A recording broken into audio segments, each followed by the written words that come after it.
Welcome back. Auckland's average house price broke the $1 million barrier this week as the Reserve Bank moved to increase lending restrictions on property investors, and the Housing Minister, Nick Smith, openly admitted the market is out of control. So what more needs to happen to put the brakes on? Well, we've got a wealth of expertise here in the studio. We'll hear from economist Shamabeel Yacob and John Bolton from Squirrel Money shortly. But first, the Property Institute's Ashley Church is calling on the government, the Reserve Bank and local councils to work together to take action. He's with me now. Now, you don't think the housing market is cooling fast enough, so what would you do that's not already being done? Well, I think the problem we've got at the moment is that there's actually two quite distinct views in the market as to what's happening. So when we talk about a property crisis in Auckland, we're talking about two quite different opinions. On the one side, we've got those who believe that the market's about to correct and that there's going to be a collapse in prices. And that view is held by some pretty heavy hitters, people like the Reserve Bank. Yep. David Hisco from ANZ about a month ago said the same thing. And those people are basically looking for solutions that are around mitigating the risks in the market by doing things like putting in LVR restrictions, etc. But on the other side of that equation are some equally qualified people who are saying that's nonsense. And in fact, all of the fundamentals of the market would indicate that this house price inflation that we're currently experiencing is going to continue for quite some period of time, and that the solutions are around increasing supply rather than imagining a collapse that probably isn't going to happen. So the solutions are around things, in our view, because we're in that second camp, the solutions are around things that are about increasing supply and looking at the problems as they exist in the market. There's a couple of observations that are quite important in that regard, Lisa. Firstly is house price inflation is not going to stop increasing until supply is resolved. So we've got to do that. The government can't do it on its own, and I think that they've created an unrealistic expectation that the special housing areas are going to be the solution. We need lots of private sector involvement in this, and we need it quickly.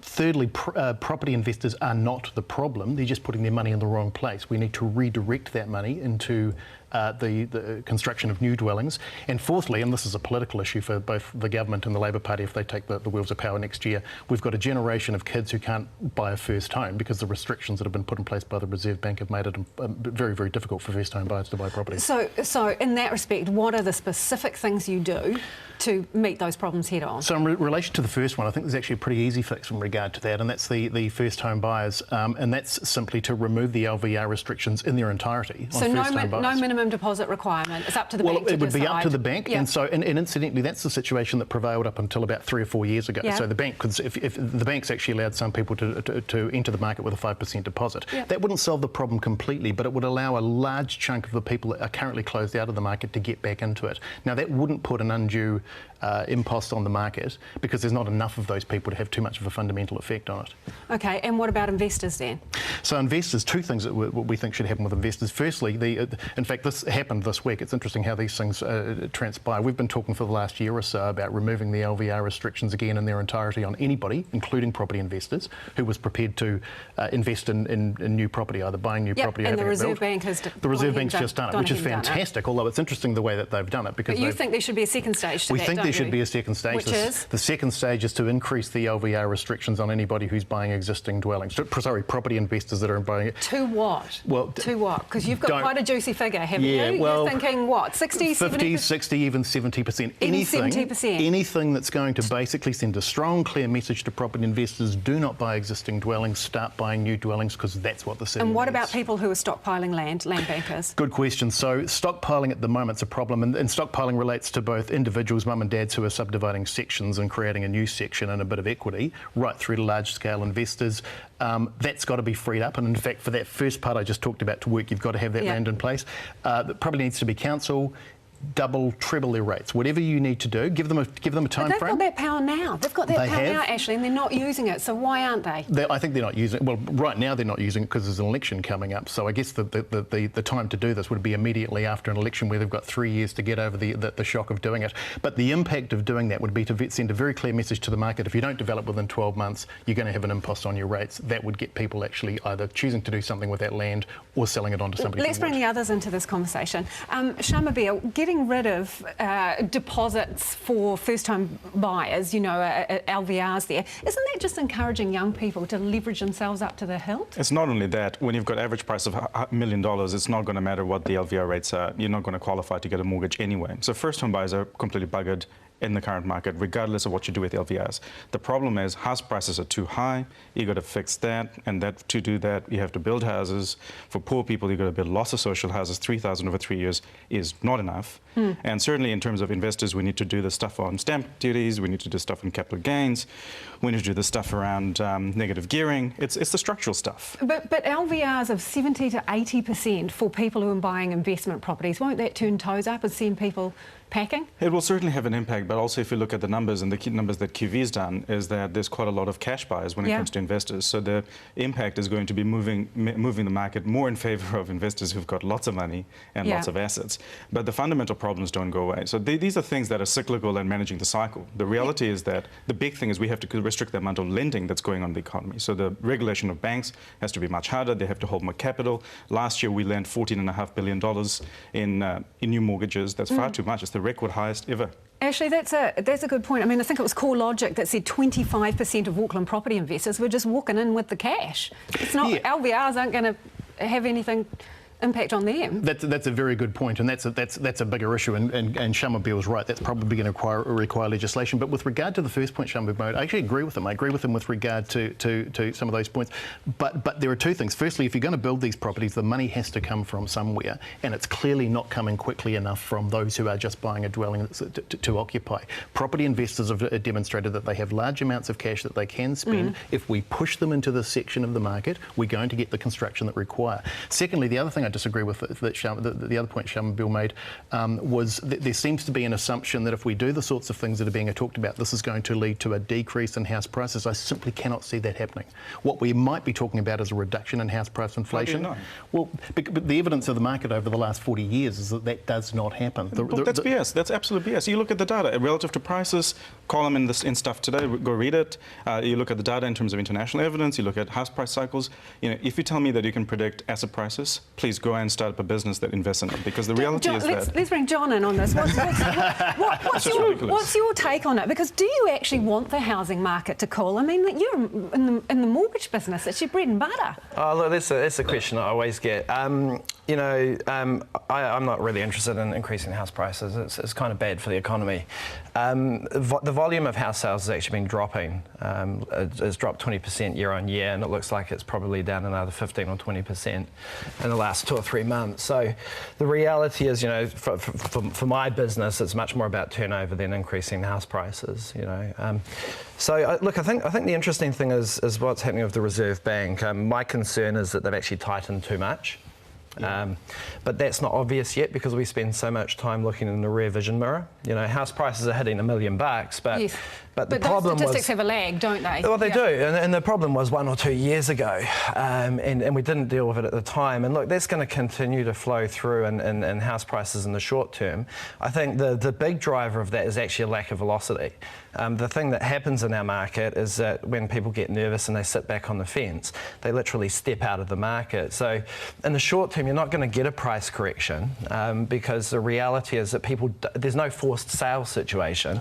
People simply withdraw from the market. House prices are clearly too high.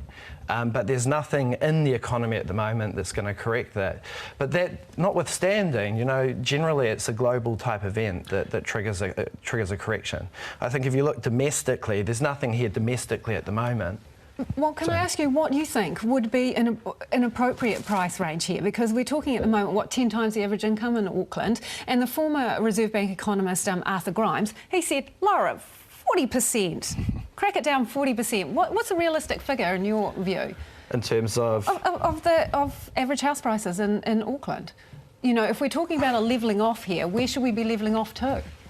Well, or dropping to? I think the suggestion by Grimes was actually really irresponsible because the implications of that sort of measure, the impact that would have on the greater economy would be disastrous. So the idea of dropping prices artificially, I think, is one that needs to be discarded really quickly. I think John's right. But there is a really wrong view that somehow these high prices are not having a negative impact on the economy. This is hugely negative for Auckland. You've got Auckland housing market that is making Auckland as a city uncompetitive. No one doubts that, Shamabille. The question is, can you bring them down in a way that's sustainable and is not going to damage other aspects of the economy? But you look at the states that if you can have cycles, you protect pretending that somehow we can manage the cycle. We couldn't manage it on the upside. I'm not why do you think? No, I'm not pretending we can manage the But we cycle. can't manage the downside either. So, you know, it's a moot point whether or not house prices are going to go up or down. The question is, should you have policies that are correct? And I disagree that it's only 3 years. The reality is house prices relative to incomes have been rising for 30 years.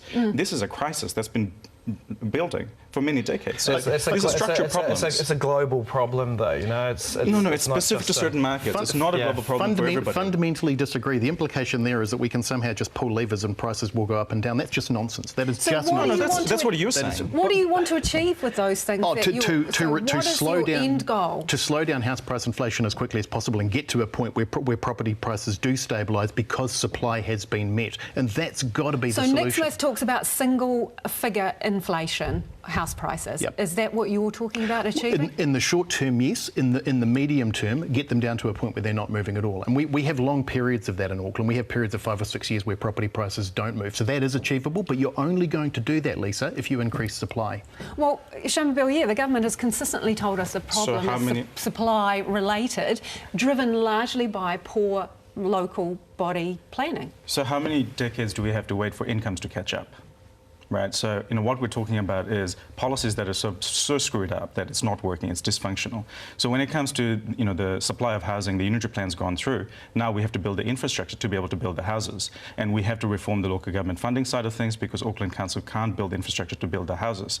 So we can do all of these kinds of things, but the policies are much more complex and much more structural in nature, and these are big things that we have to work on. And the big thing that we can do straight away is, in fact, in the bottom end of the market, where social housing, we can build tens of thousands very easily if we want to. John, some of these things that Ashley is talking about could have unintended consequences. If you start rating people at 3 times the rates on their empty land, we might not get more houses. Well, look, I mean, my view of it is there's a lot going on behind the scenes at the moment with the Reserve Bank, and I think they've actually done a lot more than people realise, and that will gradually flow through over the next 3 to 6 months. Debt to income ratio. We've got we'll probably have some sort of debt to income ratio, but the reality is that's happening in the background at the moment. So from a public perspective, you've seen 40% LVR restrictions on investors. You've got the speed limit on first home buyers with 10% over 80% LVRs, but in the background there's been other changes happening. There's the tightening up of the anti-money laundering rules, and we've got phase 2 coming through, probably later this year, next year. All of these things work. I think a huge part of the problem in the last 5 or 6 years has been the amount of foreign capital coming into New Zealand. That's largely gone unchecked and has flown significantly into the property market. I guess we see that as property investors, but behind that sort of property investment cycle is a huge amount of money coming in from overseas. Now, what I can tell you is that the Reserve Bank's quietly been working with the banks and tightening up the rules around that. So you've seen the banks come out. So it's correcting itself already? Yeah, look, I think so. Basically, you can't borrow in New Zealand now against residential property if you've got any reliance on offshore income. Now, that was a small change that was put through about 3 months ago. We haven't seen the impact of that yet because it takes 3 to 4 months for this stuff to sort of flow through. All right, we're going to have to leave it there. We could carry on talking. The housing market gets everyone going. Like I say, everyone has a view on the Auckland housing market, and we'll talk more about it later with our panel, Tony Field, David Farrer and Ella Henry. But first, Jeremy Corbett and Paul Ego